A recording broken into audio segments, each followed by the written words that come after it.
देख के अनुपमा को अहमदाबाद में अपने सामने राही के ऊपर टूटेंगे 3 पहाड़ और तीसरा पहाड़ सबसे बड़ा। नमस्कार, welcome to hungry spirits channel. स्वागत है आपका आपके अपने चैनल हंगरी स्पिरिट्स में।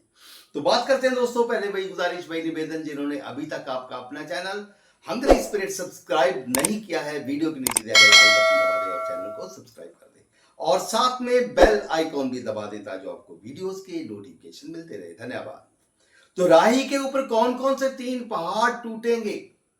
जो अपनी मम्मी को मरा ही समझ चुकी है, जो चाहती है कि जिंदगी में कभी भी वो मां जिसने कई बार मेरी जान बचाई, जिसने अपनी जान पे के ऊपर खेल के मेरी जान बचाई, वो मम्मी मेरे सामने कभी ना आए। जिस मां को वो मुंबई में टूटा हुआ छोड़ के पूरी तरह बिखेर के अपनी तरफ से मार के ही वापस आ गई थी अहमदाबाद, और वो मां जब साक्षात काला चश्मा लगा के अपनी पूरी की पूरी सॉलिड टीम के साथ वहां पे छोटे मुकाबले जीत के फिनाले में खड़ी होगी, तो अनुपमा और उसकी टीम को देख के राही के ऊपर ये सबसे पहला जो है पहाड़ टूटेगा।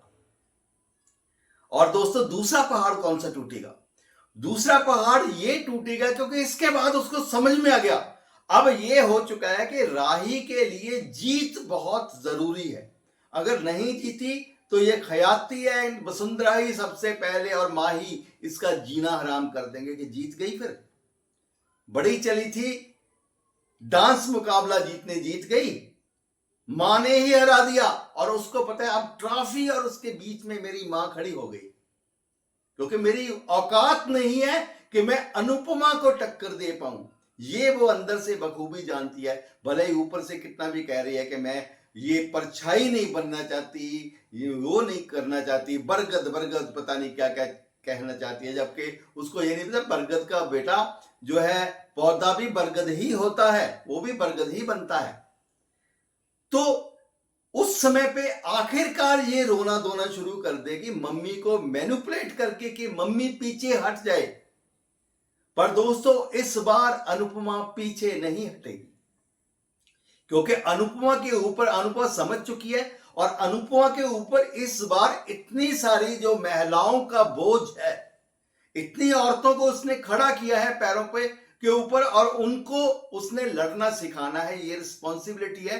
तो इसके लिए इस बार अनुपमा पीछे नहीं हटेगी और राही जो है नहीं जीत पाएगी। और तीसरा पहाड़ जो टूटेगा सबसे बड़ा, कि जो राही सिफारिश की वजह से पंडित मनोहर के पास गई थी और वहां से वापस लौट आई थी, फिर पंडित मनोहर से मिली और पंडित मनोहर ने जिसका गुरु बनने से मना कर दिया था, इनकार कर दिया था। कैसे? आपने देखा कि पंडित जी ने अनुपमा को बताया कि वो एक लड़की वहां पे मिली थी, बच्ची, तो हमने कहा कि हम इसके क्या गुरु बनेंगे, इसको तो खुद ही अच्छा नाचती है, और अनुपमा के गुरु पंडित जी जबरदस्ती बने। जब राही को पता चलेगा कि अब मेरी मम्मी के जो गुरु हैं वो पंडित मनोहर हैं स्वयं, जो कि मेरे गुरु ना बन पाए, तो तब और ज्यादा कॉम्प्लेक्स और ज्यादा बड़ा पहाड़, सबसे बड़ा पहाड़ जो अनुपमा के ऊपर गिरेगा। और जब अनुपमा ट्रॉफी लेके आएगी, तो क्या कहती हो आप? कमेंट कीजिएगा। देखते रहिए चैनल हंगरी स्पिरिट्स। धन्यवाद।